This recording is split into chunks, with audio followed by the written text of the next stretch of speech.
पुणी थे तुमको ब्रेक टाइम पर स्वागत। ओके मते कुह टेबुलटा जीव ना निर्जीव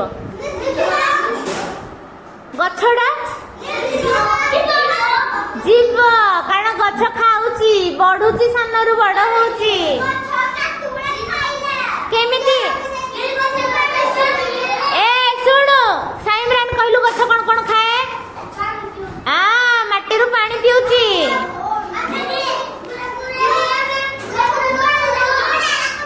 कोन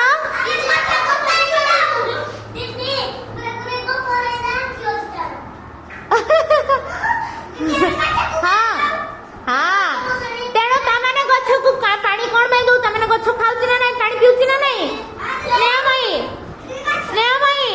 तमर जो डाउट थिला गछ कोन खाए बोली उत्तर पाई गेलो तो गछ गछ पानी पिए ना नहीं खाए ना नहीं सेत में तो गछ को खाइबा दिए हां अच्छा गछ रे कोन कोन अंश थाए कहलो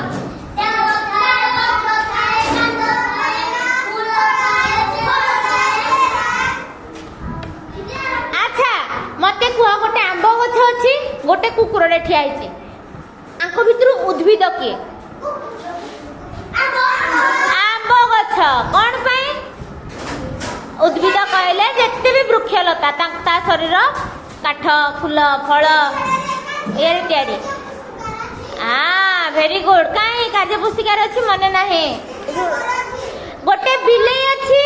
गोटे घास बगीचा अछि गोटे घास गोटे तमरे एडे घास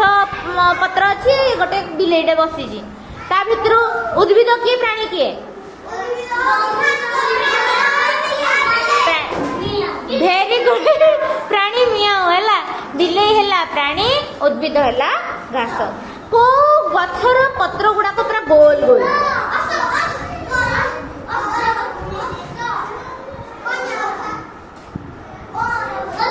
पद्मपत्र वेरी गुड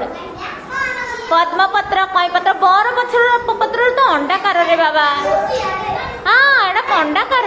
बरपत्र बरपत्र एगुड़ा कौन सब कौन अंडाकार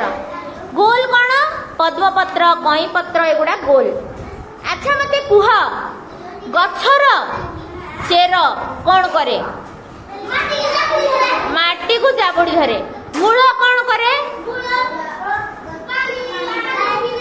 वेरी गुड पानी आ जो खनिज लवण माटी रो कांड टिकी निए तार डाल टिकी निए डाल पड़ी दे वेरी गुड तार पत्र टिकी निए वेरी गुड अच्छा पत्र गछर रोसई घर अच्छा कांड कहा टिकी पठाए पानी आ खनिज लवण डाल तमर किने मूल बाहर पड़ुजी अच्छा पत्र रे केमिति रोसई हुए कहि परिबो की हाँ आ कोन सूर्य कोडू ताप निए आ कोन निए धुआं हाँ अंगारकाम्ल गैस निए आउ माटी तळु पानी आ खनिज लवण निए कि से कोन सब रोसई हुए अच्छा से तो निए दिए कोन ता बदल रे वेरी गुड फूल दिए फल दिए अम्लजान दिए वेरी गुड साइमरान अम्लजान दिए आ गोटे दिए जलीय बाष्प जोटा कि ऊपर को जाएगी कौन हुए परे वर्षा हुए वेरी गुड गछर रोसई बेले गछर रोसई बेले हाँ वेरी गुड जो पानीटा जो गरम है कि जलीय बाष्प हो जाए जलीय बाष्प गुड़ा मिसिकी कौन हो जाए बादल बादल गुड़ा पवन रे कौन हुए भासी बुले तारे भासी भासी जो जगह ठंडा हो जाए सेठी कौन हुए वर्षा आज कौन वर्षा होइतिला ए आख पाख बादल गुड़ा कौन हो जाइतिला ठंडा हो जाइतिला तेणु वर्षा हैला हां बुझिला सब ताले मन रखिज वेरी गुड अच्छा गछठु हमें कौन कौन पाऊ